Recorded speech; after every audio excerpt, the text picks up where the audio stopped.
Extreme mental states like the big mad, the big sad, and the bigly insane are feelings that dominate politics now. Do emotions have any room in politics, though? And how much should they govern our governance? Let's talk about this in today's episode. Sharing emotions in a group amplifies the emotion. It's stronger emotion. Collective emotions are important in politics. They are important in reinforcing people's political positions, their political identities. Collective narcissism is an anti-democratic form of love, group-based love, and collective hubris is an anti-democratic form of collective pride. We tend to emotionalize basically every aspect. So we tend to use the language of psychology. We tend to reflect our emotions more and more, not only in everyday conversations and situations, but also in political conversation as well. Anger is actually a very important political emotion. So populism is associated with anger, and think about the communication of Donald Trump, how he's constantly angry and he focuses our attention, or the attention of his public, towards certain targets. So this is an example of emotional entrepreneur.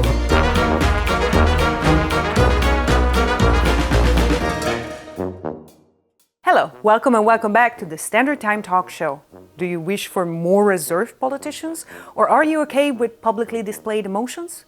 Either way, this episode is for you. I'm your host, Rika Kinga-Pop, and you can also watch the show on Display Europe or listen to it in a podcast format on Spotify or wherever you get your podcasts. Researchers have found that the emotional charge of politics has increased in the past decades.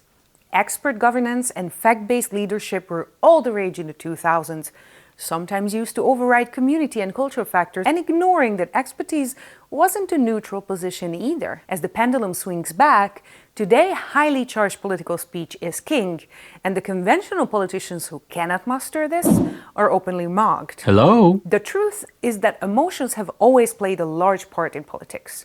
The idea of a level-headed, cool and rational approach to governance is actually something quite new when we look at human history. In the few thousand years of recorded human history, for most of it, religion and politics weren't even separated, and neither are they today across much of the globe. Then came the Enlightenment, an intellectual movement of the 17th and 18th centuries who made the case for separating the church from the state and argued that reason, and in some sense rationality, have to take the place of faith in informing decisions. They thought that those in power are not divinely ordained, but answerable to the people they govern. They wanted a division of power, and some of them were even fond of individual rights and equality. Well, not all of them. Over some centuries, these ideas came to inform the democratic experiments of many countries. Indeed, we even tried this for a short time in Hungary. Sorry, back to the topic. The perfect example of a modern, level-headed and reserved politician was longtime German Chancellor and sometime quantum chemist Angela Merkel. Merkel was the leader of the German CDU party for decades and was often referred to as the de facto leader of the European Union, and was renowned for her calm and very measured communication. This was put to the test when Vladimir Putin had the idea to instill some fear into her by bringing a large black dog into a meeting. It would be inappropriate in any negotiation, but just for some context, Merkel has been famously super afraid of dogs. Instead of the expected freak-out, the German Chancellor smiled and shrugged it off like a real pro in front of the cameras without batting an eye. Starting her career in 1990 as an East German woman, Merkel had to operate in a very specific range of emotions. She did display them, but she was very restrained to a certain register. So, for instance, anger, dismay, or tearing up were entirely out of the question. But when other EU leaders started to stir up a refugee crisis by denying support and even public transportation to thousands of people fleeing war in Syria and elsewhere in 2014, Merkel famously stood up and said, "Wir schaffen es. We'll deal with this." This is such an obvious show of strength and determination. It's no coincidence that many called her Mutti, that's mommy in German, as she projected a cool and collected authority that made some feel very safe about her and some others very angry. She's the polar opposite from today's main players like, say, Donald Trump, whose boasting and roaring style aims to dominate an audience instead of leading them, let alone serving them. The new Mexican president, Claudia Sheinbaum, displays an interesting mixture between composure and compassion as she negotiates with an erratic Trump administration, and let's be honest, you need a lot of that. Closer to home, the long-ailing German left party, Die Linke, have seen a stellar rise in new party members since this year began. More than 23,000 people have joined the leftist party since the beginning of the year, which constitutes now a quarter of all members, and many of them did so after Heidi Reicheneck's fiery speech that went viral on TikTok. Sie haben die Mehrheit mit der AfD nicht in Kauf genommen. Das sind keine Zufallsmehrheiten. Sie haben diese Mehrheiten gesucht. Gemeinsam mit der FDP haben Sie diese Mehrheiten gezielt gesucht. Und das ist das verdammte Problem. Und Sie verstehen es bis jetzt noch nicht. Wow, that's one animated lady. Reicheneck is mobilizing young voters with her dynamic and outspoken style and very obvious displays of anger and projection of strength, even if it's a strength of conviction and not of certain electoral victory. But alas, not all emotions are born equal in the arena, and grievance seems to have arisen as a major phenomenon used for the fueling and funneling of negative emotions and various blame-based political strategies. Emotional charge is a very important motivator used to mobilize and engage crowds for one or another player. However, the more polarized the charge, the less room it leaves for compromise in a negotiation, which is arguably the main means in a representative parliamentary democracy. That's how stuff gets done. Political principles and advantages are one issue. Governability is a wholly another matter. It seems that compromise today is associated with losing, and that winning is seen as standing your ground, no matter the consequences. Look at the US. These are very confusing times in the political realm, so we have invited 3 experts who study emotions in politics for decades to bring us some clarity. May I introduce? Zsolt Boda is a political scientist working primarily on public policy and governance. He previously led an international research project on populism and is now heading the MORES project on moral emotions in politics. We'll tell you more about this soon. Gabriela Szabo is Senior Research Fellow at the Hoon Rendt Center for Social Sciences. Her research interests lie in the area of political communication, emotions, and moral rhetoric. Her latest book is titled Managing Moral Emotions in Divided Politics. She's also a contributor to the MORES and the Pledge research projects. Mikko Salmela is specialized in the philosophy of emotions from an empirically informed perspective. In recent years, he has applied this expertise to studying the emotional dynamics of populism with a novel theoretical framework that constitutes the foundation of the Horizon Europe project Pledge. And indeed, we're hosted today by the Hoon Rendt Center for Social Sciences.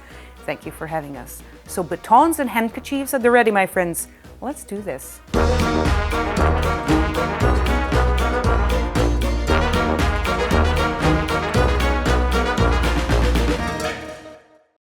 Hello, welcome, and thanks for taking the time to talk with me about emotions in politics and what their role is. You guys work on a bigger research project, but I want to be very simple to start with. Is it good or bad that we have so many emotions flying around in politics? Is it natural? Is it something that we should be avoiding and strive for more rationality? How do you see this, Zsolt? Yeah, well, emotions are around, so emotions are part of our life in general, I would say.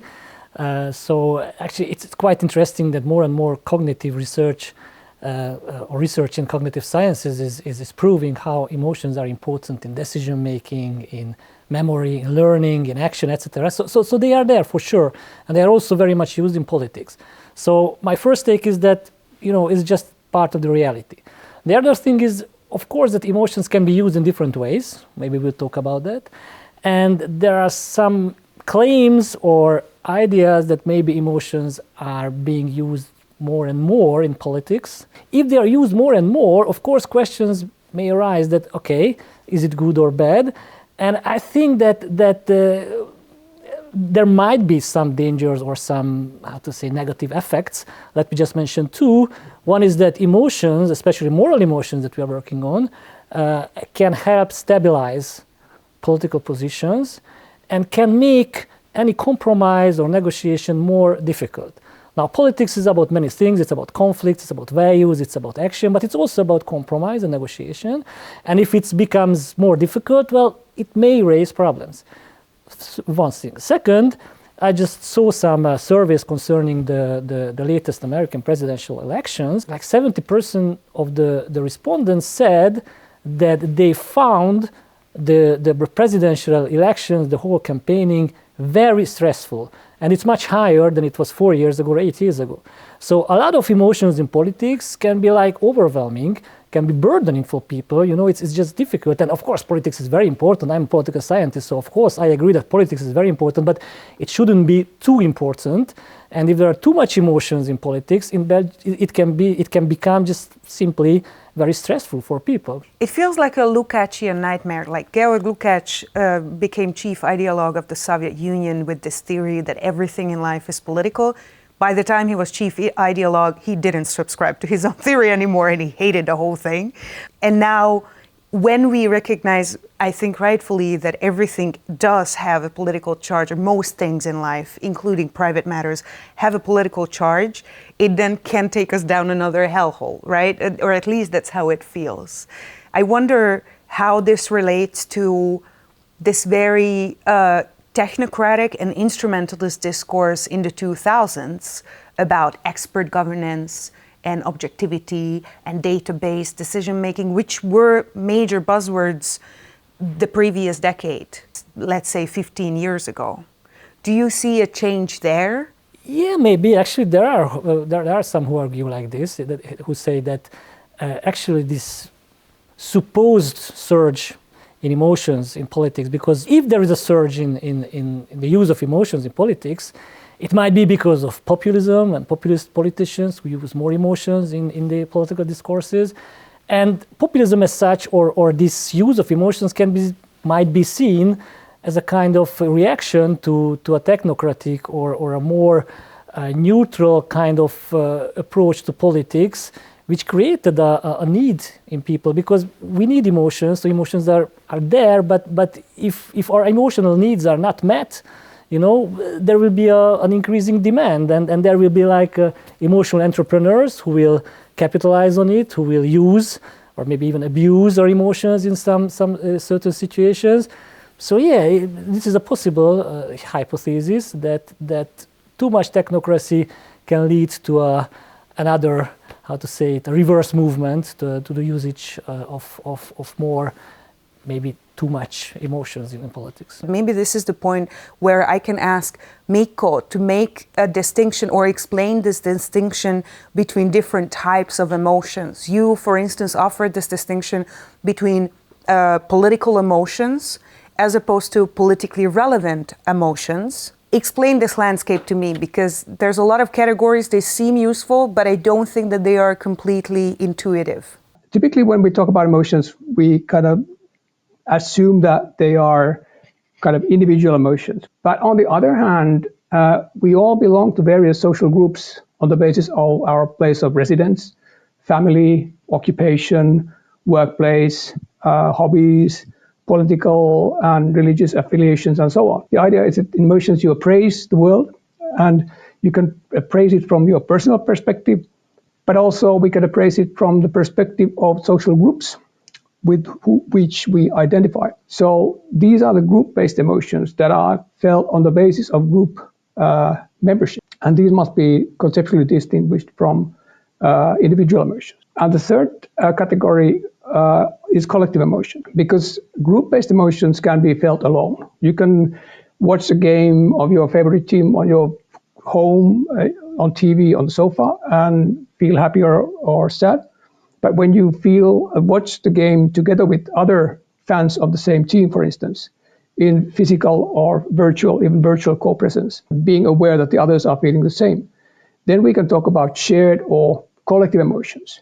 And this sharing of emotions with others, these group-based emotions, adds several important components to this emotional experience. The first one is intensity. Sharing emotions in a group amplifies the emotion. It's stronger emotion. The second aspect is togetherness. Sharing emotions in a group gives rise to feelings of togetherness among the participants. And this experience is inherently positive. is reinforcing the participants' group identification. And this third important sense or aspect to sharing is the sense of warrant, because socially shared group emotions, as compared to individual emotions, are likely to be seen as true, objective, and externally driven. So they add to the sense of warrant and justification. And for this reason, collective emotions are important in politics. They are important in reinforcing people's political positions, their political identities. While the understanding of these emotions and their functions in politics is important, of course, there is a wider category that I would characterize as politically relevant emotions. Well, what are they? Well, they include other group-based emotions, such as love and pride of one's community, like one's nations, for instance, which are important political emotions and have both pro and anti-democratic variants, like collective narcissism is an anti-democratic form of love, group-based love, and collective hubris is an anti-democratic form of collective pride. Furthermore, there are emotions like shame, envy, and humiliation that in certain conditions transform into these explicitly political emotions. But importantly, these other emotions, shame, envy, humiliation, need not be group-based or collective. By contrast, they are perhaps more typically individual and non-political. And it's important to understand the dynamic processes in these emotional transformations. We talk so much, especially with activists and policymakers and researchers, about change that's necessary. Is there an emotional basis in these collective emotions for people to be welcoming, accepting, or interested in change? Or does this work more on the basis of this sort of aesthetic recognition more? I think that most research is saying that collective emotions reinforce your existing group-based emotions and your group-based identities. And there are some emotions that may lead to the alienation from your group identities. So some emotions seem to be more conducive to group identification, some less. And of course, these positive emotions, joy, pride, love, are emotions that reinforce group identification.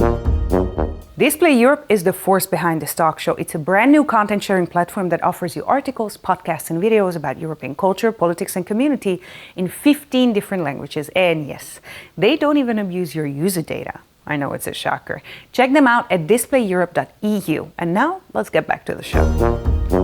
Gabriela, now that we talk about different levels of emotions, and it's clearer to me now, but then we arrive at this notion of this excessive psychologization in politics and also in political speech. There's a lot of attempts at understanding das Volk, the people, or understanding dictators, or, this kind of drive, especially, I would say, in the past 15 years, this sort of psychological interest. Is this helpful? Is this working? Is this just another political technology that's being used for something? How do you see this? I think that the best way is to think about it as a pendulum, right? So mainstream politics 20 or 30 years ago rather neglected emotions, such as mainstream political science. Political scientists 30 or 40 years ago didn't study emotions. They consider it as a harmful impact on politics,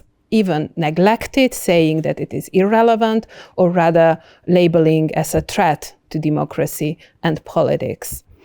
But now it seems that the wheel turned, and we are now tend to think about basically everything from the viewpoint of psychology and emotions, and we tend to emotionalize basically every aspect. So we tend to use the language of psychology, we tend to reflect our emotions more and more, not only in everyday conversations and situations, but also in political conversation as well. And politicians and journalists and pundits and intellectuals are more and more using emotional terminology and reflecting to the affective component. So we pay more attention to emotions. That's the kind of turn, the psychologization turn we are eyewitnessing. And some say it's beneficial because it's helped us to reflect our feelings, which are inevitable in politics as well. It can be comforting, it can be healing, but it also raises some concerns, right? So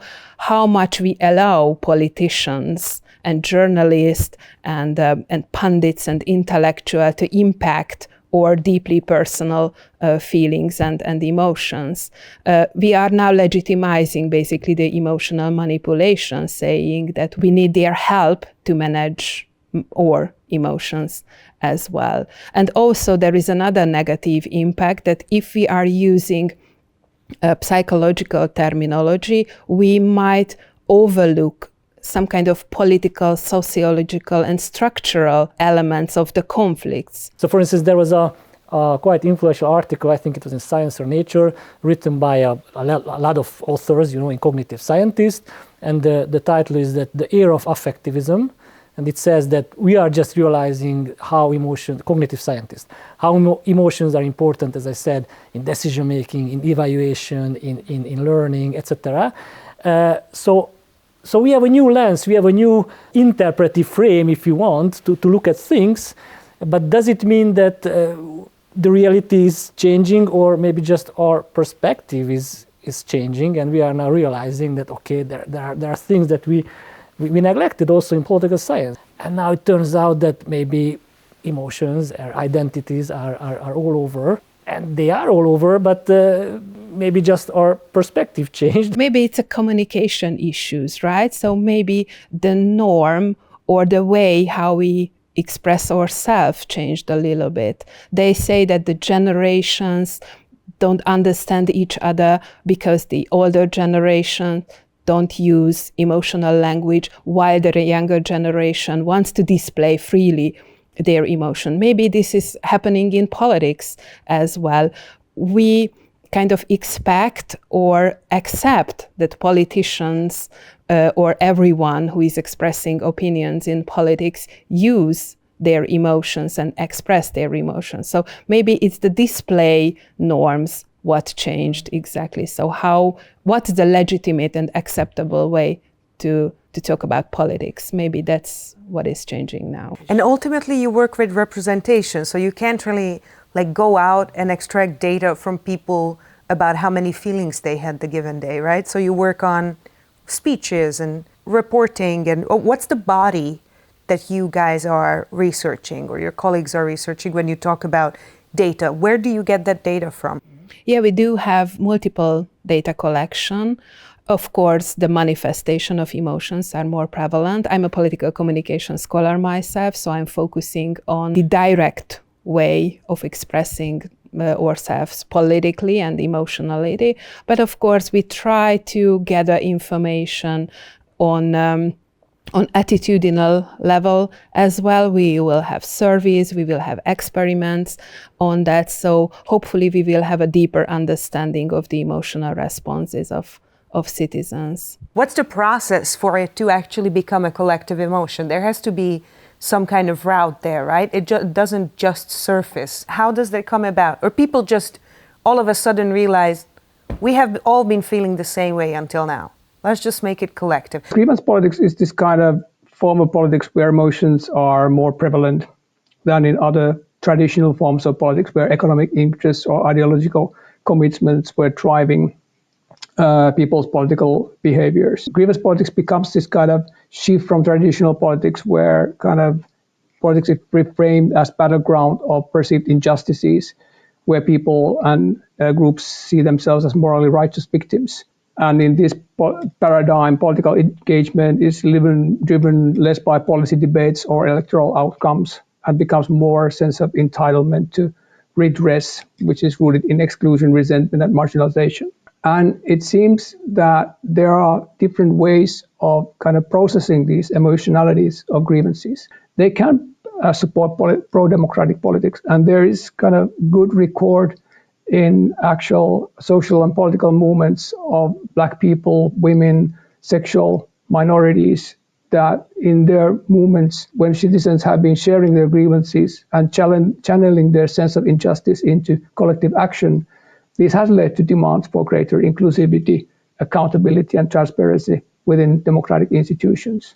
But on the other hand, we see the anti-democratic outcomes of grievances, when grievances are expressed through exclusionary, divisive, and authoritarian narratives. And in this situation, the emotionality of grievances can become material for these emotional entrepreneurs in politics who actively shape, manage, and use emotions to reach their objectives. And here we see the rise of grievance politics, actually phenomena that we've been witnessing at the moment in the US with the new Trump administration, which is this kind of paradigm example of anti-democratic form of grievance politics. Anger is actually a very important political emotion. But anger, and there's a very nice analysis by Martha Nussbaum about it, that anger, on one hand, it might be very legitimate, but anger has a very negative potential, because anger implies that I want to do something bad to those whom I am angry at. It's very important for political leaders to try to transform this anger into some democratic or constructive way of channeling those energies. And she uses the example of Martin Luther King and also Nelson Mandela, Desmond Tutu, who stood up against terrible injustices and who expressed anger, actually. But then they transformed this anger, saying that, okay, because of this injustice, I am angry, but I want structures and institutions and policies to change. It takes decades for a human individual to learn how to understand where their anger is coming from, where their frustration comes from, and to understand its direction and what they can do about this. This is something we deal with our kids forever. And, you know, some of us require a decade of therapy to deal with this, like I have. This is a complex process. It's a civilizational process. But there is also a very strong cultural component behind someone's inability sometimes to not deal with this, because sometimes you're just never taught how to constructively use your anger. Actually, I think that this changing perspective that Gabriela was talking about in political science, for instance, one good consequence can be that we become more aware of the presence and the use of emotions in politics. And I think that this awareness may help us, the society, to become more reflective to that. I'm not sure that politicians can do that. I mean, it's good if we have responsible politicians like Martin Luther King and Nelson Mandela, who, despite the blatant injustices that they went through, they were able to transform this anger in a constructive way. It's great. But I wouldn't just expect politicians to become so responsible and so nice. It's a task for all of us, to put this way, even if maybe in education as well, to help us to learn how to manage and how to understand emotions. I'm very glad that you mentioned awareness and reflections, because I think that these words are nicely illustrate that emotions and cognitions are deeply, deeply intertwined. Because once upon a time, it was a kind of myth that emotions just distort logical thinking, and we should keep them separated as much as possible. But it is not a case anymore. There are a bunch of researchers and many, many good studies saying that emotions and cognitions, logics and rational thinkings are very, very much interconnected and work together very well to motivate our behavior, not only in everyday life, but in political life as well. Because just think about anger, shame, guilt, pride, elevation. These are the prototypical moral emotions. We need our rational thinking to distinguish between what is right and what is wrong. We need reflection, we need evaluation, we need or socialization to distinguish what is morally right and what is morally wrong. But we need the affective component as well to push us to fight against, for example, injustice. And emotional entrepreneurs are very important in this process, because they are who manage our emotion. And everybody can be an emotional entrepreneur who are willingly and cautiously, but sometimes unconsciously, shape collective emotions. These figures are the communicators, politicians, journalists, scientists, activists, whomever can have a privileged access to the public discourse. And those people who willingly shape emotions, appealing emotions, discrediting certain types of emotions. Sometimes it's cautious, sometimes it's uncautious, and that makes them special in political life. Yeah, think about Donald Trump. I mean, he's expressing very strong emotions. I mean, anger, usually this is associated with populism. All these populist movements, I mean, there have been researches on showing that actually populist attitudes, this criticism of the elite. But I mean, at the individual level, people who express populist attitudes, usually they are angry. So populism is associated with anger. And think about the communication of Donald Trump, how he's constantly angry and you know, he focuses our attention or the attention of his public towards certain targets.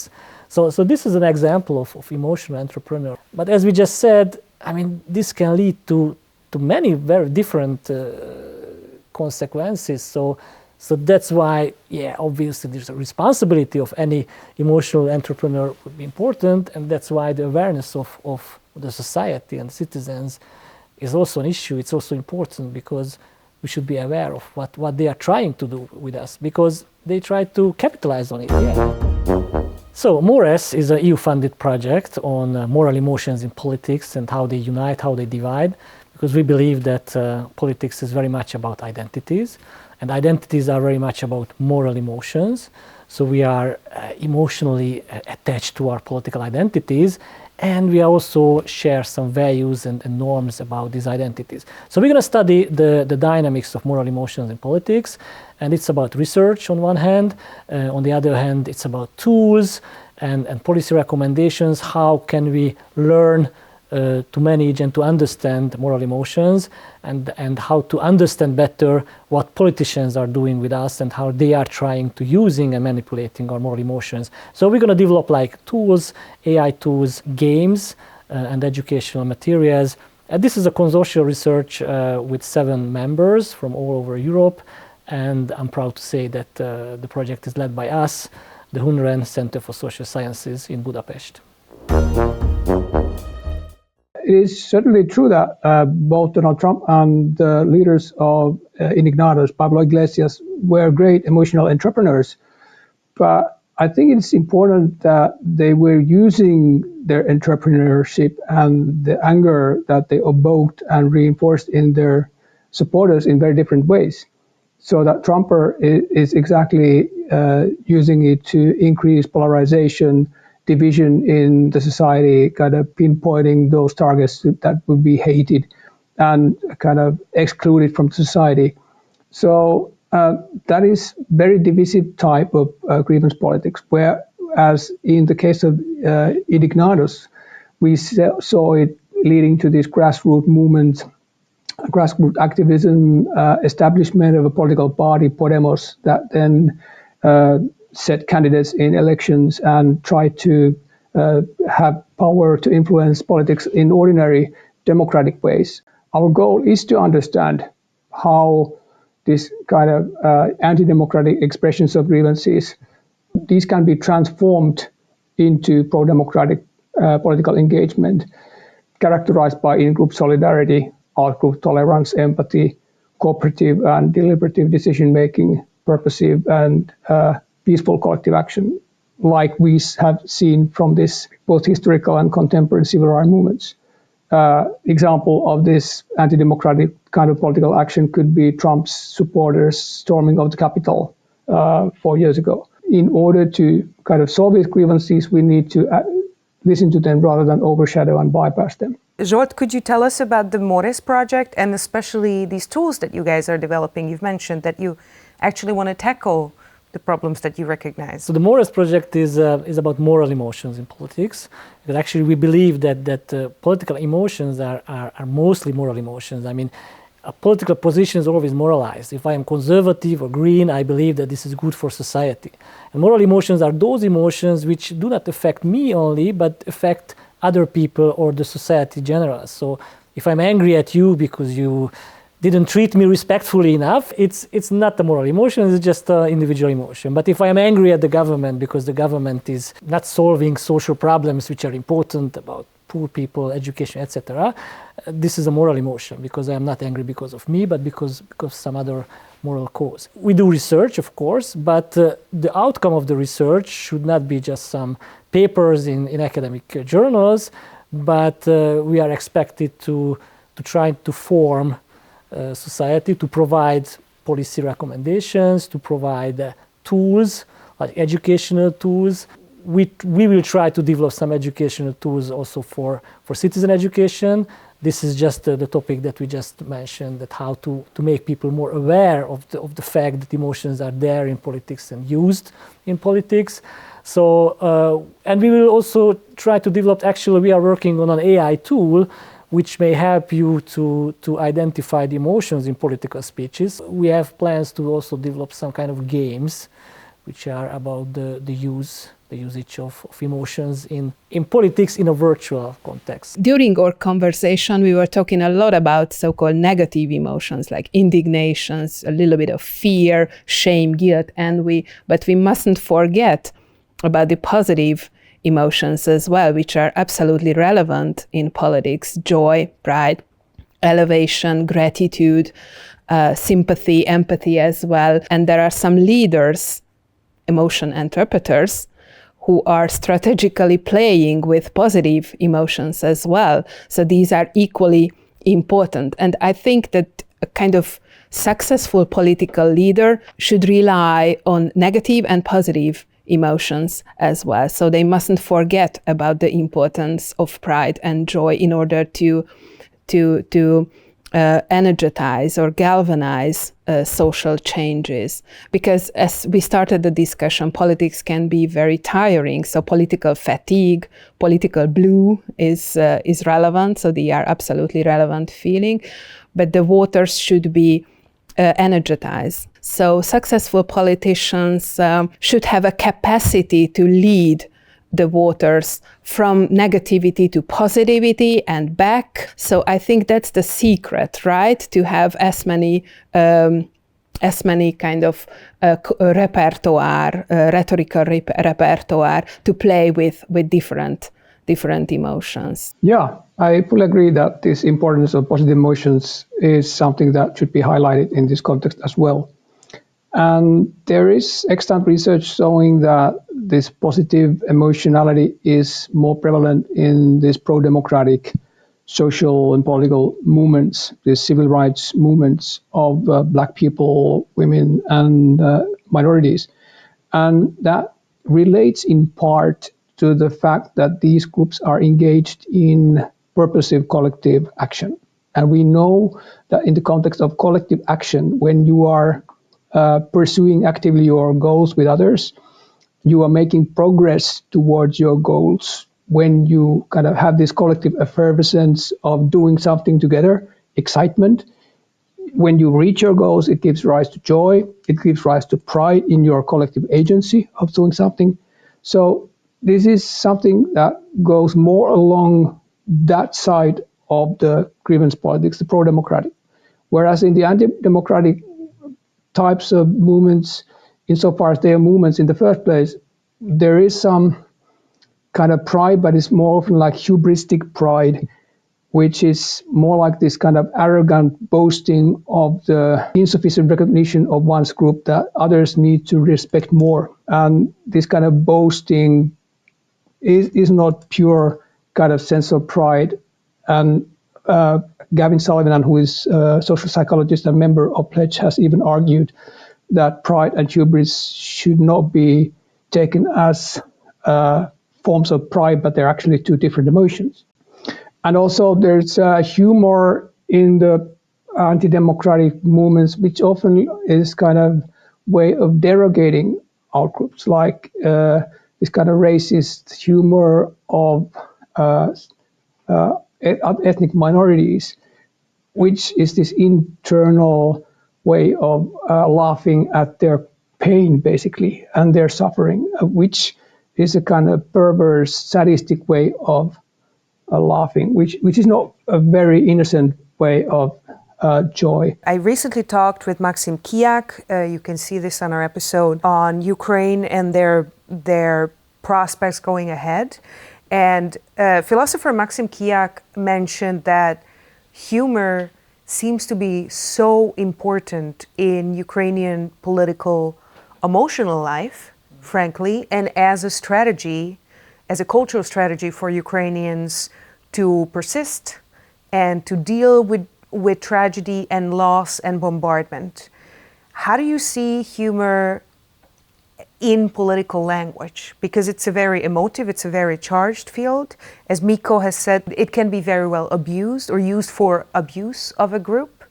But sometimes, for instance, satire, political satire seems to be sort of a placeholder for a value statement. I think that humor is very, very important in politics. But again, it's situative, so it can be used and abused as well.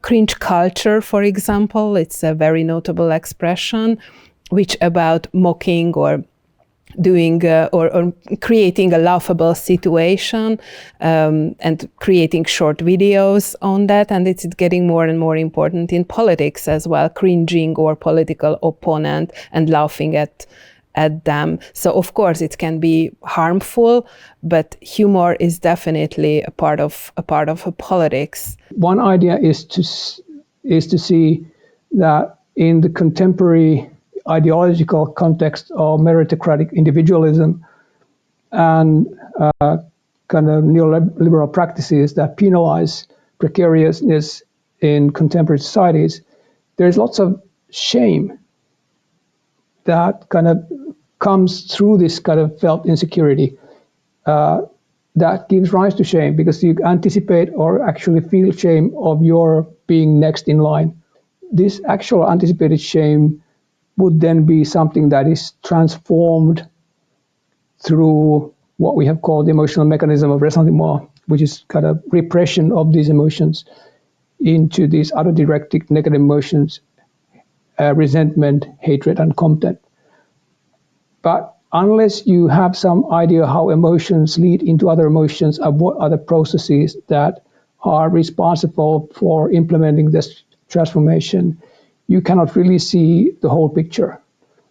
And this is what we aim to see, how emotions really interact with each other and with our identities and values. Thanks for taking the time and talking with me, and I hope to see you guys very soon.